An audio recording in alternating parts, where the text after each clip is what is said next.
यहाँ पे देखिए दो लाइन है, पहला लाइन एल है और दूसरा लाइन एम है, और ये दोनों लाइन बिंदु ओ पर मिल रहा है। जब इस प्रकार दो लाइन किसी बिंदु पर मिलता है तब उस बिंदु को कहते हैं प्रतिच्छेदन बिंदु। इंग्लिश में इसको कहते हैं पॉइंट ऑफ इंटरसेक्शन या इंटरसेक्शन ऑफ पॉइंट। यहाँ पर रेखा एल और रेखा एम बिंदु ओ पर मिल रहा है, इसलिए यहाँ पे बिंदु ओ क्या हो जाएगा, प्रतिच्छेदन बिंदु हो जाएगा। और जो दो रेखा मिलेगा उन दोनों रेखा को क्या कहेंगे, प्रतिच्छेदीय रेखा कहेंगे। जैसे यहाँ पे रेखा एल और एम है तो ये दोनों रेखा प्रतिच्छेदी रेखा हो जाएगा, इंग्लिश में इंटरसेक्टिंग लाइंस। ऐसा भी हो सकता है कि दो रेखा ना मिलकर दो रेखाखंड किसी बिंदु पर मिले, जैसे कि यहाँ पे ए बी और सी डी दो रेखाखंड है जो कि बिंदु ई पर मिल रहा है। इस स्थिति में, इस कंडीशन में ए बी और सी डी रेखाखंड क्या हो जाएगा, प्रतिच्छेदी रेखाखंड हो जाएगा। जैसे यहाँ पे लिख दिए हैं प्रतिच्छेदी रेखा, इसमें एल और एम है और यहाँ पे रेखाखंड है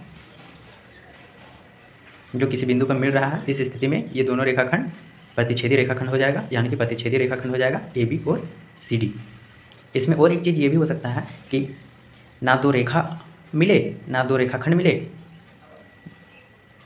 तो क्या मिले, दो किरण मिल सकता है, दो किरण किसी बिंदु पर मिल सकता है। जैसे कि यहाँ पे किरण ओ पी और किरण क्यू आर बिंदु एस पर मिल रहा है, तो इस स्थिति में ओ पी और क्यू आर किरण ये कैसा किरण हो जाएगा, प्रतिच्छेदी किरण हो जाएगा। यहाँ पे लिख दिए हैं प्रतिच्छेदी किरण ओ पी और क्यू आर। तीनों में जिस बिंदु पर मिल रहा है, इसमें रेखा जिस बिंदु पर मिल रहा है, इसमें रेखाखंड जिस बिंदु पर मिल रहा है और इसमें किरण जिस बिंदु पर मिल रहा है, इन तीनों स्थिति में मिलने वाला बिंदु को हम लोग प्रतिच्छेदन बिंदु ही कहेंगे। यानी कि यहाँ पे प्रतिच्छेदन बिंदु क्या हो जाएगा, ओ ई और एस, प्रतिच्छेदन बिंदु ओ ई और एस। अब देखिए जब दो या दो से अधिक रेखा या दो से अधिक रेखाखंड या दो से अधिक किरण किसी एक बिंदु पर मिलता है तब उस बिंदु को कहेंगे संगामी बिंदु।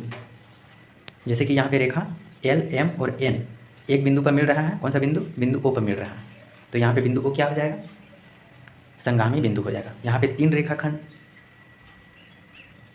ए बी सी डी और जी एफ बिंदु ई पर मिल रहा है, इसलिए बिंदु ई भी संगामी बिंदु हो जाएगा। यहाँ पे तीन किरण ओ पी क्यू आर और टी यू किरण बिंदु एस पर मिल रहा है, इसलिए बिंदु एस भी संगामी बिंदु हो जाएगा। जब तीन रेखाखंड या तीन किरण किसी बिंदु पर मिल रहा होता है तब इसको प्रतिच्छेदन बिंदु नहीं बोलते हैं, क्या बोलते हैं, संगामी बिंदु कहते हैं। इंग्लिश में इसको कहते हैं पॉइंट ऑफ कंकरेंसी या कंकरेंसी ऑफ पॉइंट। यहाँ पे ये तीनों रेखा जो बिंदु ओ पर मिल रहा है, इन तीनों रेखा को प्रतिच्छेदी रेखा ना कहकर इन तीनों रेखा को क्या कहेंगे, समवर्ती रेखा कहेंगे या संगामी रेखा कहेंगे।